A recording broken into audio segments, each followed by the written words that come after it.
بسم اللہ الرحمن الرحیم۔ السلام علیکم ناظرین۔ انسان کی طرف سے کیے جانے والے گناہ اور نافرمانیاں، چاہے یہ گناہ کفر کی حد تک ہوں یا پھر عام گناہ یا کبیرہ گناہوں سے تعلق رکھتے ہوں، چنانچہ جزا اور فوری سزا کے طور پر اللہ تعالیٰ کی طرف سے گناہ گار شخص کو مصیبت میں مبتلا کیا جاتا ہے۔ فرمان باری تعالیٰ ہے، آپ کو کوئی بھی نقصان پہنچے تو یہ تمہاری اپنی وجہ سے ہے۔ اسی طرح ایک اور مقام پر فرمایا، اور تمہیں جو بھی مصیبت پہنچے تو وہ تمہارے اپنے اعمال کی وجہ سے ہے۔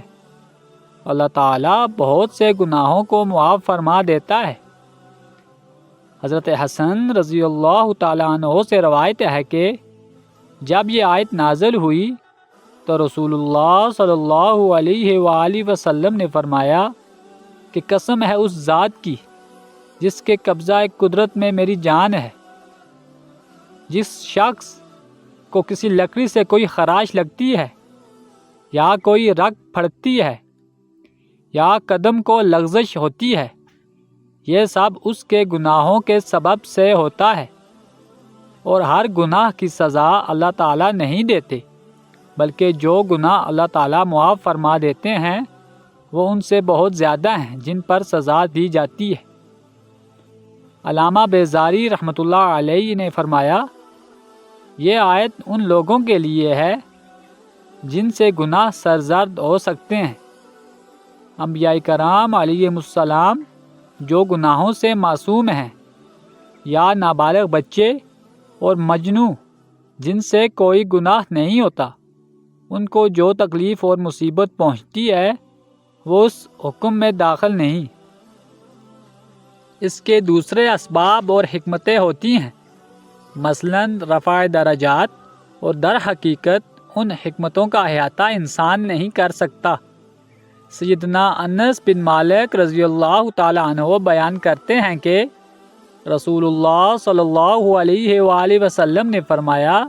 یقیناً جب اللہ تعالیٰ کسی بندے سے محبت فرماتا ہے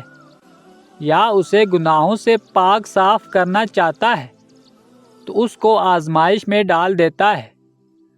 دوسرا سبب یہ ہوتا ہے کہ اللہ تعالیٰ اپنے صابر اور مومن بندے کے درجات بلند کرنا چاہتا ہے، چنانچہ اللہ تعالیٰ اسے مصیبت میں مبتلا کرتا ہے تاکہ وہ اللہ تعالیٰ کی آزمائش پر راضی ہو اور صبر کرے۔ نتیجے میں اللہ تعالیٰ اسے آخرت میں صابرین کے اجر سے نوازے گا اور اپنے ہاتھ سے اسے کامیاب لوگوں میں لکھ دے گا۔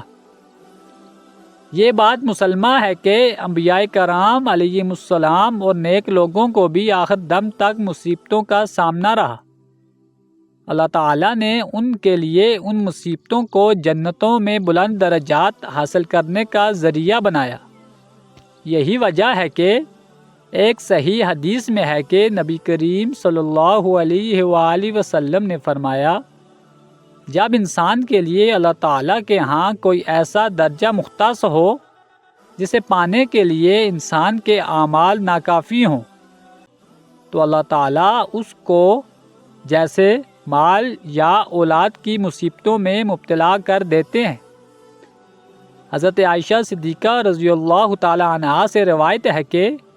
نبی کریم صلی اللہ علیہ وآلہ وسلم نے فرمایا، کسی بھی مسلمان کو کوئی بھی کانٹا چبھے یا اس سے بڑی کوئی تکلیف پہنچے تو اللہ تعالیٰ اس کے بدلے اس مسلمان کا درجہ بلند فرما دیتا ہے۔ اسی طرح حضرت انس بن مالک رضی اللہ تعالی عنہ سے مروی ہے کہ نبی کریم صلی اللہ علیہ وآلہ وسلم نے فرمایا، آزمائش جتنی کڑی ہوگی اس پر اجر بھی اتنا زیادہ ہوگا۔ اللہ تعالیٰ جب کسی شخص سے یا پھر کسی قوم سے محبت کرتا ہے تو پھر ان کو آزمائش میں مبتلا کر دیتا ہے۔ اگر وہ لوگ اس آزمائش میں صبر کریں تو پھر اللہ تعالیٰ ان سے راضی ہو جاتا ہے اور ان کو دنیا و آخرت کی آسائشیں عطا فرماتا ہے۔ اور جو شخص آزمائش آنے پر ناراضگی کا اظہار کرے تو اس کے لیے اللہ تعالیٰ کی طرف سے ناراضگی ہوتی ہے۔ جیسا کہ آپ کو دیکھنے کو ملے گا جس کو بھی اللہ تعالیٰ کسی آزمائش یا تکلیف میں مبتلا کرے اور وہ اس پر صبر و شکر کرے تو اللہ تعالیٰ اس کے گناہ معاف فرما دیتا ہے اور جنت میں اس کے درجات بلند کر دیتا ہے، نیز اسے صابرین کے اجر سے بھی نوازتا ہے۔ یہ بات بھی قابل غور ہے کہ دنیاوی سزا اخروی سزا سے منسلک ہوتی ہے، جدا نہیں ہوتی، جیسا کہ سعد بن ابی وقاص رضی اللہ تعالی عنہ کہتے ہیں کہ میں نے عرض کیا، اللہ کے رسول صلی اللہ علیہ وآلہ وسلم، کن لوگوں کی آزمائش سخت ہوتی ہے؟ آپ صلی اللہ علیہ وآلہ وسلم نے فرمایا، انبیاء کرام علیہم السلام کی۔ ان کے بعد جو جس قدر انبیاء کرام علیہم السلام کے نقش و قدم پر چلے انہیں اسی قدر آزمائش میں ڈالا جائے گا۔ چنانچہ ایک آدمی کو اس کی دینداری کے مطابق ہی آزمایا جاتا ہے، جتنی دینداری ٹھوس ہوگی آزمائش بھی اتنی ہی سخت ہوگی، اور اگر اس کی دینی حالت پتلی ہوگی تو اس کی آزمائش بھی کم ہوگی، حتیٰ کہ آزمائش انسان کے گناہوں کو مکمل طور پر مٹا دیتی ہے اور انسان زمین پر چلتا پھرتا ہے اور اس پر کوئی گناہ باقی نہیں ہوتا۔ حضرت ابراہیم بن آدم رحمۃ اللہ علیہ جس وقت سخت اندھیری اور بادلوں کے بدلتے ہوئے رنگ دیکھتے تو کہتے، یہ سب میرے گناہوں کی وجہ سے ہے،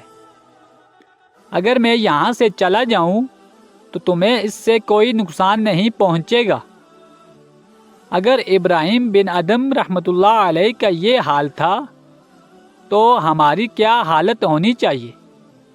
حضرت ابو موسیٰ رضی اللہ تعالی عنہ فرماتے ہیں کہ رسول خدا صلی اللہ علیہ وآلہ وسلم نے فرمایا کہ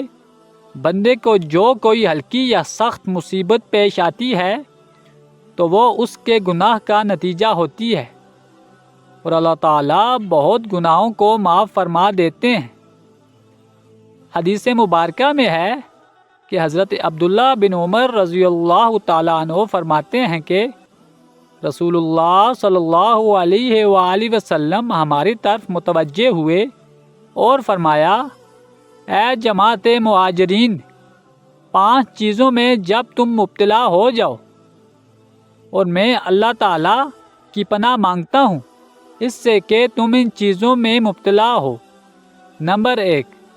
پہلی یہ کہ جس قوم میں فحاشی اعلانیہ ہونے لگے تو اس میں طاعون اور ایسی بیماریاں پھیل جاتی ہیں جو ان سے پہلے لوگوں میں نہ تھیں۔ نمبر 2، اور جو قوم ناپ تول میں کمی کرتی ہے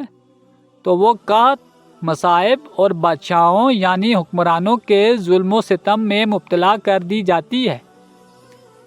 نمبر 3، اور جب کوئی قوم اپنے اعمال کی زکوٰۃ نہیں دیتی تو بارش روک دی جاتی ہے، اور اگر چوپائے نہ ہوں تو ان پر کبھی بھی بارش نہ برسے۔ نمبر 4، اور جو قوم اللہ اور اس کے رسول کے عہد کو توڑتی ہے تو اللہ تعالیٰ غیروں کو ان پر مسرت فرما دیتا ہے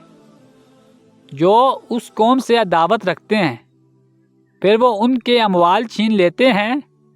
نمبر 5، اور جب مسلمان حکمران کتاب اللہ کے مطابق فیصلے نہیں کرتے بلکہ اللہ تعالیٰ کے نازل کردہ نظام میں مرضی کے کچھ احکام اختیار کر لیتے ہیں اور باقی چھوڑ دیتے ہیں تو اللہ تعالیٰ اس قوم کو خانہ جنگی اور باہمی اختلافات میں مبتلا فرما دیتے ہیں۔ حضرت عائشہ صدیقہ رضی اللہ تعالی عنہا فرماتی ہیں کہ میں نے رسول کریم صلی اللہ علیہ وآلہ وسلم سے طاعون کی حقیقت دریافت کی تو نبی کریم صلی اللہ علیہ وآلہ وسلم نے فرمایا، ویسے تو یہ عذاب ہے اور اسے اللہ تعالیٰ جس پر چاہے بھیجتا ہے، لیکن اللہ تعالیٰ نے ان مومنین کے لیے بہت اجر و ثواب رکھا ہے جو اس میں مبتلا ہونے کے بعد بھی صبر کرتے ہیں۔ اللہ تعالیٰ تمام بیماروں کو صحت کاملہ عطا فرمائے، آمین۔ ناظرین، اگر آپ کو ہماری ویڈیو اچھی لگی ہو تو اسے لائک کریں اور مزید ایسی اسلامی ویڈیوز کے لیے ہمارے چینل کو لازمی سبسکرائب کریں۔